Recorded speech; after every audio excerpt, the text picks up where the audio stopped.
we're talking about the Leafs. Daniel, Hmm. have you liked Nick Ritchie? Yeah, I think I'm a fan. Yeah? Yeah. Are you more than just a fan? If there was a fan club of Nick Ritchie, where would you be in the pecking order of said fan club? Leader for sure. I For, would agree. for sure. Yes, thank you. I'm so happy he's on the Leafs. Why? Because he was the doc. Because there was like, why exactly? What do you like so much about Nick Ritchie? Okay, three things. Okay, Mhm. in order. World Junior champion. That's yep. He anchored that bottom six with a legend of this podcast, Frederic Who's- Gauthier. Hey, Okay. this is the okay, guys. I'm gonna tell you that fourth line. It was the 2015 World Juniors, Okay. and this was their fourth line: Okay. Nick Ritchie, Okay. Frederic Gauthier, and Lawson Krause. Wow. That's not bad. Well, especially with Lawson Krause. Lawson Krause was a weird prospect that year, right? But Yeah. this is All Sorry, go first ahead. round picks. Yeah, Yeah, Their that's fourth line was all first round picks. that's so weird. Remember, was it last year's Canadian team that was like all but like it was like all their forwards were first rounders or whatever. Still lost to the States. I think There's like two Excuse me. exceptions. I think only the goalies and Jordan Spence, who was like a fourth round pick, were the only non first rounders. Remember the year Canada beat Sweden? The "Hey Baby, You Want to Be My Girl" goal song year? Yeah. Was it the Slovakian coach? All in the first round except one in the fourth. We have one in the fifth. One, two, That's it. one. Like that's it. No, but Um, you know, seriously, what have you guys thought of Nick Ritchie? It's only 3 games and a little bit in now, but you know, it's everyone's gonna have a microscope on whoever plays on that. Show the top line, top 6, period. Daniel, I think this is what he was supposed to be. You know what I mean? Like, I think that he tried his best in Anaheim, but he needed to get traded to Boston to refine his game and become what he's supposed to be. And that's what I really like about him. And yeah, I know he was a Duck, and he still plays that game where he's the type of guy where a lot of people, even when he was drafted, it's like, this is a very throwback draft pick. But he didn't just stay there. You saw that there was the intention for him to get better, that he wanted to improve his skating. He didn't want to just be that big guy. He didn't want to be what I would always call is those caution picks when you have a power forward, where it could go two ways, where you could get a Mark Stone out of it, or you're just going to get a guy that's going to become a bottom 6 grinder. And I think that he's working to not just be that. I mean, it's working out pretty well for him, isn't it? Yeah. Go ahead. No, I was just gonna say I think it needs what he needs to be for this team is a mix of both that bottom 6 grinder and that the what would you use to describe him? Crash the net. Crash the net type guy. Like you need a mix of both of that. That's what fits on that line with Matthews and Marner or whoever the other winger is, to be honest. And I don't know if I've necessarily seen that from him per se. Like I think there's still room for improvement. I think he needs to be more of crash the net guy, because that's what's going to help. And right now he's pointless in 3 games, which isn't the best, but like I'd prefer it to be better. Like I haven't seen standout qualities yet. Do you think it's different because Matthews and Marner, they're used to, I think, a different type of guy on the left side? Like Zach Hyman was more of that guy that digs, the guy that does the dirty stuff, and then Nick Ritchie is more of like that big body presence. But that's what I'm saying. Like Yeah. he needs to be able to do both. And I think he can do both. Like he has the size. He has the size that Hyman per se didn't necessarily have. He is a bigger guy than Hyman. It isn't Marner's problem if someone can't play with him. That's the other guy's problem. Like it's Mitch Marner. Mitch Marner doesn't need to change anything about the way he plays for Nick Ritchie. No. You know, so just correct me if I'm wrong, because I haven't seen the total lineups today, but last time I saw a certain Michael Bunting on the second line. Is that a Yes. thing tonight? That is a thing tonight. So they moved Kerfoot down to the third line, and Bunting up to the second line. So I don't want to be that guy, but I'm gonna. Yeah. Because if we talk about going to the net, who have we been seeing just completely doing that since game 1? Michael Bunting. I think it's been set in stone from the moment they signed him. He's working his way up there, and I think it's gonna happen pretty soon if Ritchie doesn't start turning it on. Honestly. Oh, for sure. I think I'm not entirely sure why they're not doing it tonight. Maybe they're gonna give him a chance now that Matthews is back and like kind of see how that all together rolls. Yeah. But then again, it's like if you couldn't play well with Mitch, maybe they just want to see what they have when everyone's together. That's the best way I could maybe think of it, but maybe that's the way Keith's thinking. It's a win-win situation because we already predicted one of them on the left side is going to get a 30-30 season. Exactly. Yeah. Exactly. We just don't know which one yet. We don't know. Not yet. Precisely. It's Andre Kasha. No, I'm kidding. I mean, Michael Bunting has 2 points in 3 games, so Give him He's in the call. scoring race. Yeah. Yes. I didn't say it. I know who said that. We should probably a good story that's been around Toronto as well. I mean, like decent school, nothing special. Which one? Alex Which one? Bishop, great call, emergency signing. Imagine the e-bug from the goalie for universities. Now, correct me if I'm wrong. So he plays for U of T, but I want to say the last game he played, Alex Bishop. No, what school? I don't know that school. The one that doesn't matter. The one that's like, even though our school doesn't have a great reputation right You're now. not wearing a sweater right now. Yeah, Whoa, but whoa. you graduated from Ryerson. Yeah. Or if we know. can say it, who knows anymore. But I just like, graduated. Exactly. So yeah, but yeah, exactly. You gotta have like commitment to Ryerson at least. Anyway, no, because but I'm pretty sure the last like university game that Alex Bishop had played wasn't a loss to Ryerson. I believe so. Yeah. Oh. I'm just saying, like maybe they picked the wrong goalie. I mean, it didn't matter because they won the game with Campbell, but and that's probably mean to the second Sens game, obviously. But the reason he was playing though, great stories because Peter Mrazek seems to be out. I think by now it's going to be 12-ish more days. Made an awkward save, I believe, was the end of the second period in that first game versus the Sens. By the way, I just want to point out in that game against the Sens, the one where the Leafs almost came back and Campbell came in relief. I just wanted to say, holy cow, I thought he was really good.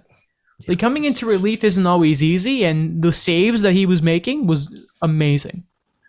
Yeah, man. He's looked pretty decent. Even that first game where the first 10 minutes were not great. Like he did have to come up a couple times, and he has. Like I think what he's done so far is exactly what he's been asked to do. Yeah, and this is a situation now where I wanted to see him per se like try to solidify that starting position because I know that they were going to try to do that tandem situation, especially with the term and the money they gave Peter Mazurek. Mhm. And I think Campbell has done amazing because that was the one concern I had coming into the season. And I know it's still pretty early, but I just wanted to see because this is actually the first time in his career as an NHLer that, he started on opening night. Yeah. That's crazy, eh? And especially when you look at this, it'll also be his first full season. Yeah. Trying to be a starter too. He's doing it. Now, like unfortunately as a result of Mrazek being hurt, they had to call up Alex Bishop. Funny that he was like, yeah, I couldn't sleep, so I studied. What a bro. In a way. But as a result, on an emergency call-up basis, Michael Hutchinson is back, guys. Yes, he is. He cannot go. Like he is always there. Well, now they bring up their like 5th goalie, so that might be an issue. It's What? like ridiculous. I'm just joking. It's ridiculous, Toronto fans.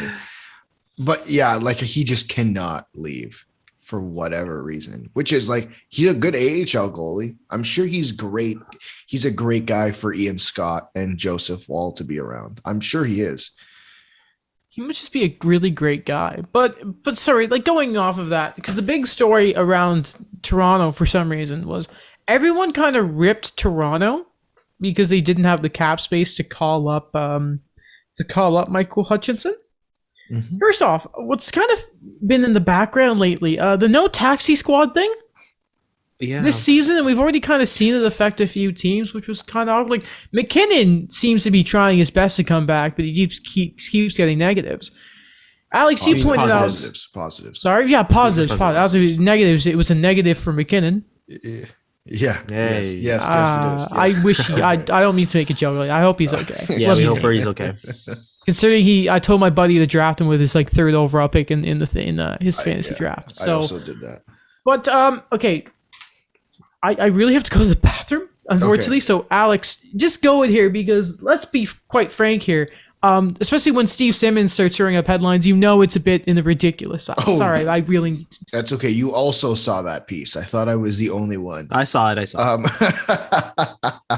I love it. It's, how embarrassing it is? Just embarrassing. No.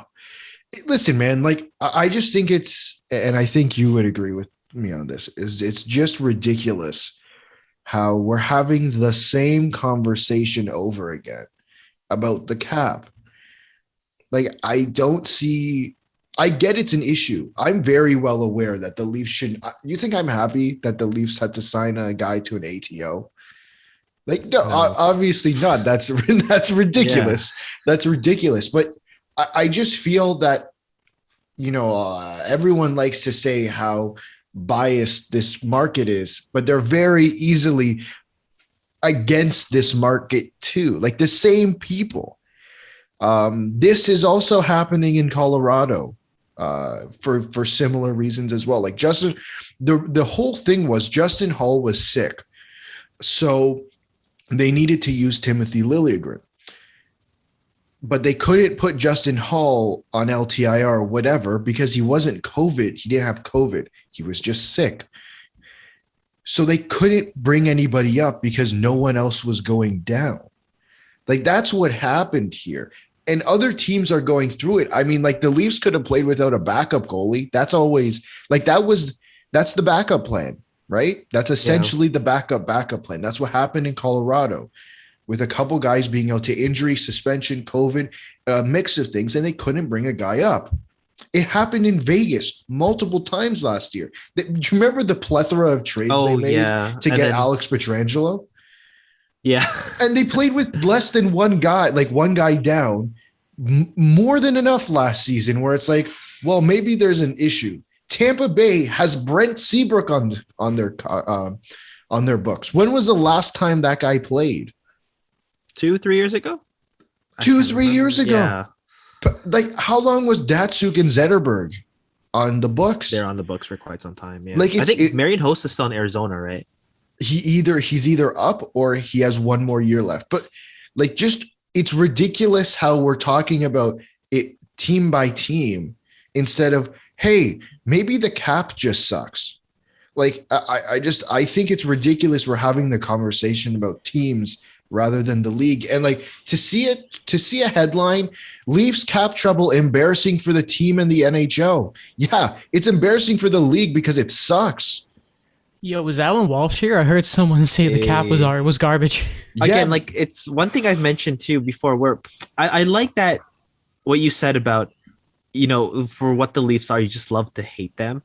But that's the thing where, I don't know, it's kind of like, reminds me of the Dodgers, or reminds me of the Yankees, where I'm using an example of, there's no cap at all. But it's just that example where, I don't know, it just, you get the guys, they try to win, and then it's like the most mundane thing or something simple like this, what other teams are facing, you have to bring it up and say, oh, yeah, look. I agree with everything you guys said. Yes. We're talking about the article. The article, what article? Which one? The Steve Simmons one. I didn't even read it. Oh, I did read it. No, you're right. I did read it because I had to make sure that the guy who, the people who are complaining about it are the same people who say, well, like, it's just so biased. It's like, well, you're leaving out important context in your articles. For some reason at my work, every day when you get there is they've delivered the Sun, which is like, oh, great. And I remember the day after the Leafs Habs game, my boss just threw a paper on my desk because it was the whole like, oh, hey, Habs Leafs, Habs lost, obviously. And they opened, I just saw a Steve Simmons article. I realized it was the Sun. I just threw it away. I'm like, don't do this to me. He knew what he was doing. It was like that. Yeah, there was that. There was Tracos. I'm like, don't do this. So I'm just gonna say this. Even though I bet Alex said this, but obviously I did not hear it. I'm not even gonna look at cap friendly but you can probably guess that half the teams are extremely close to the cap and they're in garbage situations if they lost a player. So let's not even get into this. One 'Cause thing I'd just like to that's point silly. out Go ahead. is just what would you want the alternative? Would you want Toronto to have an internal cap? Would you want like either way? If you look at it, other people are going to criticize and say, "Hey, they're not spending to the cap. They're not serious about winning."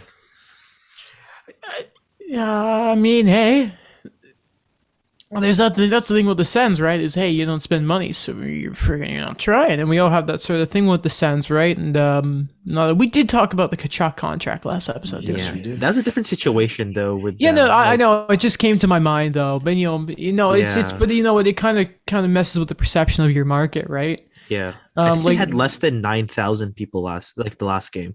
Oh, ooh, the Sens. Yeah, Well, did you see that? Funny enough, and we'll go back to the Leafs in a second here because we just want to talk about the start of the season before we go to the Montreal side of things. But the Laval Rockets home opener game, for those of you who don't know, that's Montreal's AHL team, outdrew the Sabres home opener by like 100 seats. It was hilarious. Didn't matter. Their fans got the last lap because they won the game, but I just thought that was really, really funny to mention. you know why? Why? Because a legend was born in Laval. Who is the legend specifically? Jose Theodore. Exactly. Yeah, By the way, the Sabres undefeated. How funny is that? as Going we back expected. Everyone knew. Even though one was against Arizona, and you're like, God, no one watched that game. But going back to the Leafs, and Leafs Twitter got into a stir-up when Adam Wilde was criticizing the way that the Leafs had lost to the Sens in Game 2 of the season. He made a really interesting point, which we can kind of talk about here, is that, it is sort of criticizing the Leafs basically they couldn't start on time, and then they just, by the time they put their foot on the gas, it was too late. They charged out, firing all cylinders in the third, and it just wasn't enough. And that has obviously been a knockback of the team since Babcock was a thing. Probably 2016. what his 20 that's a long, remember 2016. I don't know if Daniel has lagged out, by the way, because his face is just he's gone. Okay, so we'll stall while he gets back in. But it's just been this sort of narrative where it's like you can't criticize the team when they're 3 games in, but what Adam Wilde sort of argues here is that it's still the Leafs though. It's still this core. It's from game 1. It is the Sheldon Keefe line of Stanley Cup habits. Yeah, and I think if anyone took one thing from the all or Nothing documentary, it should be Stanley Cup habits. 3 words, 1 sentence. That's it. Like that's what this team needs. It needs to create. Like I thought that was evidently clear in 5 episodes. Mm-hmm. And I think we all, they came into this season saying how different it was going to be and how upset they were and how rough of a summer it was. And then it's like, well, I get it's game 3, but like there's a difference. There's a difference between just some bad luck and some rust and not having the same habits as before. And it just seems to me that 2 games in a row, they didn't have it. They didn't. To start, they didn't have it. And I don't care if it's the first or second game of the season. The core is the same. The guys who were performing are new. Mm-hmm. The best guy on the ice on that first game was probably Michael Bunting, and not because he put up a point or whatever. It's because his ass was in front of the net every time he was on the ice. Mm-hmm. It is very fair to say. Now, I mean, we're even looking at this Rangers game, and obviously we're not having super close eyes on it right now because we're recording, but I think the Leafs had at least 2 power plays there. They go 0 for 2 on it, and this with Matthews back, that first unit should be firing all cylinders. They're losing by 1. Obviously, sometimes you just gotta look at the black and white of it. Yeah. That could be happening exactly right now.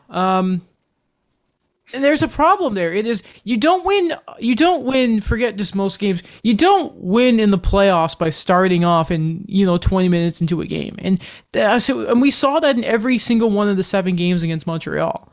It was Montreal coming out of the gates all firing on all cylinders, and it was the Leafs playing catch up. And you know what? there were games where they caught up, but at the end, it just wasn't enough. Everyone goes on about that Game 6 overtime game and Price stopping 14. If you had gotten the early hop and you get that like a goal or two a little earlier, and then you shut Montreal down for the rest of the game because they couldn't play from behind the entire playoffs, that probably doesn't go to 6. It's just the pure thing of if it's the same thing that every championship team sort of looks at the regular season for, but it's starting to really be mentioned in Toronto because you have the tape of it. And there's the best teams in the world fine-tune their game in the regular season. It's basically a warm-up for them. And it's from there, it is putting everything together when everything aligns when you get to the postseason. Yeah. It's not a difficult concept. No, it's not. And I think it's not about that there are issues.